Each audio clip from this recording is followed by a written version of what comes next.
नमस्कार दोस्तों, स्वागत है आपका आपके अपने YouTube channel ideal coaching classes में। और दोस्तों, आज की जो क्लास होने वाली है वो हिंदी साहित्य वन लाइनर प्रश्नोत्तरी, ठीक है ना। यानी हिंदी साहित्य के वन लाइनर क्वेश्चंस की क्लास ये आज होने वाली है। तो देखते हैं। फर्स्ट क्वेश्चन है आपके पास, अतीत के चलचित्र के रचयिता कौन है। तो भाई, अतीत के चलचित्र किसने लिखी है? महादेवी वर्मा जी ने, ठीक है। नेक्स्ट है अशोक के फूल, ये क्या है? तो ये निबंध है। अगर मान लो पूछ लिया जाए कि अशोक के फूल क्या है, तो निबंध है। इसके रचनाकार कौन है? तो हजारी प्रसाद द्विवेदी जी हैं, ठीक है। नेक्स्ट की बात करें अगर हम, क्वेश्चन नंबर थर्ड है अष्टछाप। देखिए, अंडरलाइन भी ऑलरेडी है इसमें। अष्टछाप के सर्वश्रेष्ठ भक्ति कवि, ठीक है ना, भक्त कवि कौन थे? तो भैया भक्त कवि सूरदास थे। और इसके बाद लिखा है कि आंसू, आंसू जो है वो क्या है? वो आपका काव्य है। और इसके रचयिता कौन है? तो ये क्या है? जयशंकर प्रसाद, ठीक है ना। आंसू अगर पूछ लिया जाए कि किस विधा की रचना है, तो काव्य विधा की रचना है, ठीक है ना, काव्य है ये। नेक्स्ट अगर बात करें क्वेश्चन नंबर 5, तो क्वेश्चन नंबर 5 दिया हुआ है कि एक नार पिया को भानी, तन वाको सगरा ज्यों पानी, यह पंक्ति किस भाषा की है? मतलब ये जो पंक्तियाँ हमने पढ़ी हैं, एक नार पिया को भानी, तन वाको सगरा ज्यों जानी, वो किस भाषा की है? तो भाई साहब वो ब्रज भाषा की है, ठीक है ना। किस भाषा की पंक्तियाँ हैं? ब्रज भाषा की। नेक्स्ट है कामायनी, बहुत ही प्रसिद्ध रचना है, पूछी जाती है बार बार। ये क्या है? तो महाकाव्य है, ठीक है ना। क्या है? तो महाकाव्य। नेक्स्ट है भाई गागर में सागर। गागर में सागर भरने का कार्य किस कवि ने किया है? मतलब गागर में सागर का मतलब होता है कि छोटी सी मतलब चीज़ में बड़ी वस्तु को समाहित करना, ठीक है ना। गागर में सागर अगर हम शब्दों पे जाए तो कभी भी गागर में सागर नहीं भर सकता, लेकिन कहने का तात्पर्य ये होता है कि छोटी चीज़ से कुछ बड़ा कुछ निकल के आता है। तो किसने किया था? वो बिहारी लाल हैं, ठीक है ना। कौन से कवि थे? बिहारी लाल। नेक्स्ट है आपके पास 8 नंबर, जिसमें दिया हुआ है कि गाथा, जिसको हम गाहा भी कहते हैं, ठीक है ना, गाथा कहने से किस लोक प्रचलित प्रचलित काव्य भाषा का बोध होता है? तो भैया प्राकृत भाषा का होता है। किस भाषा का? तो प्राकृत भाषा का, ठीक है। नेक्स्ट दिया हुआ है कि घनिष्ठ की शुद्ध उत्तरावस्था क्या है? घनिष्ठ की शुद्ध उत्तरावस्था क्या है? तो घनिष्ठतर है। मतलब घनिष्ठ के बाद क्या होता है? उत्तरावस्था का मतलब होता है बाद में आने वाला, यानी घनिष्ठतर हो जाएगा। नेक्स्ट अगर हम बात करें, क्वेश्चन नंबर 10 है। 10 में कह रहा है कि चारु शब्द शब्द की शुद्ध भावात्मकता, सॉरी, चारु शब्द की शुद्ध भावात्मक संज्ञा क्या है? तो वो है चारुता, ठीक है ना। भावात्मक संज्ञा क्या है? चारुता है। चिंतामणि, चिंतामणि के रचयिता कौन है? ठीक है, तो वो है रामचंद्र शुक्ल। चिंतामणि के रचयिता कौन है? तो रामचंद्र शुक्ल। क्वेश्चन पूछेगा आपसे कि जो अपनी जान खपाते हैं उनका हक उन लोगों से ज़्यादा है जो केवल रुपया लगाते हैं। तो अगर इस बात का हम मतलब समझें, तो इस बात का मतलब इस बात से है कि जैसे मान लेते हैं कि मकान जो बनवाता है वो पैसे लगाता है, लेकिन सबसे ज़्यादा जो अहमियत किसकी होनी चाहिए? जिन्होंने उस मकान को बनाया है, ठीक है ना। इसी तरीके से तो ये बात कहाँ कही गई है? किस पात्र के द्वारा कही गई है? तो यह कथन गोदान के किस पात्र के द्वारा कही गई है? यहाँ पे ये लिखा हुआ है, ठीक है ना। कहाँ? गोदान के किस पात्र के द्वारा कही गई है?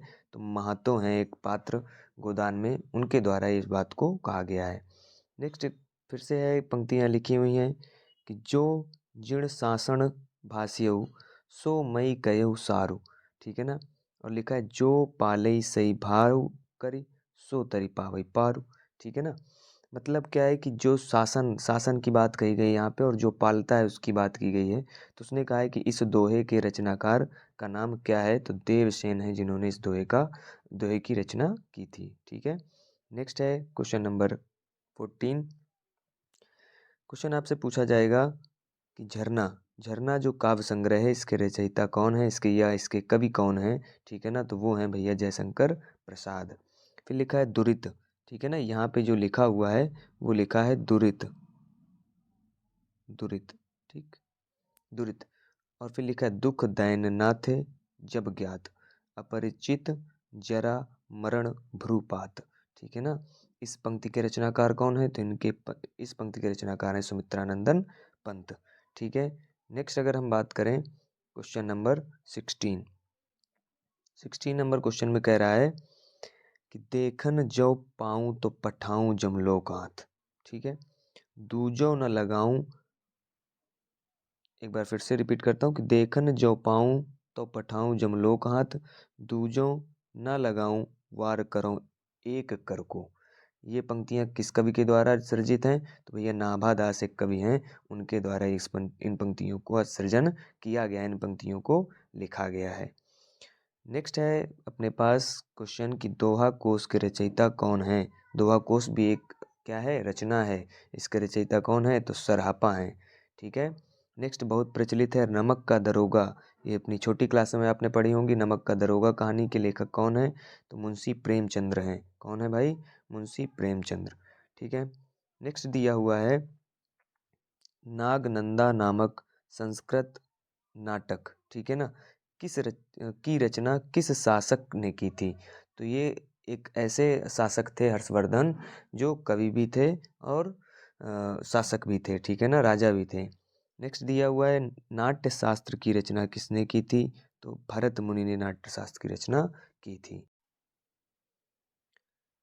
नेक्स्ट है 20 नंबर में कि निराला के राम तुलसीदास के राम से भिन्न और भवभूत के राम के निकट हैं। यह कथन किस हिंदी आलोचक का है? तो भैया डॉक्टर रामविलास शर्मा ने यह कथन कहा था। ठीक है। और इसकी आलोचना भी बहुत हुई थी। नेक्स्ट अगर हम बात करें 22 की, तो लिखा है निरुत्तर शब्द का शुद्ध संधि विच्छेद क्या है? तो नीह धन उत्तर। ठीक है ना, नीह धन उत्तर निरुत्तर का संधि विच्छेद है। नेक्स्ट नंबर दिया हुआ है निशा निमंत्रण। नेक्स्ट नंबर लिखा हुआ है निशा निमंत्रण के रचनाकार। ठीक है ना, ये जो निशा निमंत्रण रचना है, इसके रचनाकार कौन है? तो हरिवंश राय बच्चन, जो कि हमारे अमिताभ बच्चन जी के पिताजी थे। नेक्स्ट अगर हम बात करें 24 नंबर में, 24 नंबर में लिखा है पंचवटी में कौन सा समास है? तो द्विगु समास। पंचवटी का मतलब क्या होता है? तो भैया 5 वटों का समूह। वट मीन्स क्या होता है? तो बरगद होता है। 5 वटों का समूह इज कॉल्ड पंचवटी। ठीक है ना, 5 वटों के समूह को क्या कहते हैं? पंचवटी कहते हैं। पद्मावत किसकी रचना है? तो भैया बहुत ही प्रचलित है, सभी को पता होगी, मलिक मोहम्मद जायसी। और इसके नाम पे पद्मावत मूवी भी बनी है। पद्मावत मूवी भी बनी हुई है। ठीक है भैया। तो इस तरीके से यहाँ ये आपके 25 क्वेश्चन कंप्लीट होते हैं। और नीचे देखिए लिखा हुआ है कि अगर पोस्ट अच्छी लगी हो, ठीक है, तो इसको शेयर अवश्य करें। तो बिल्कुल शेयर करें। और चैनल अगर आप नए हैं तो सब्सक्राइब कर लें, वीडियो को लाइक कर दें। धन्यवाद। जय हिंद, जय भारत।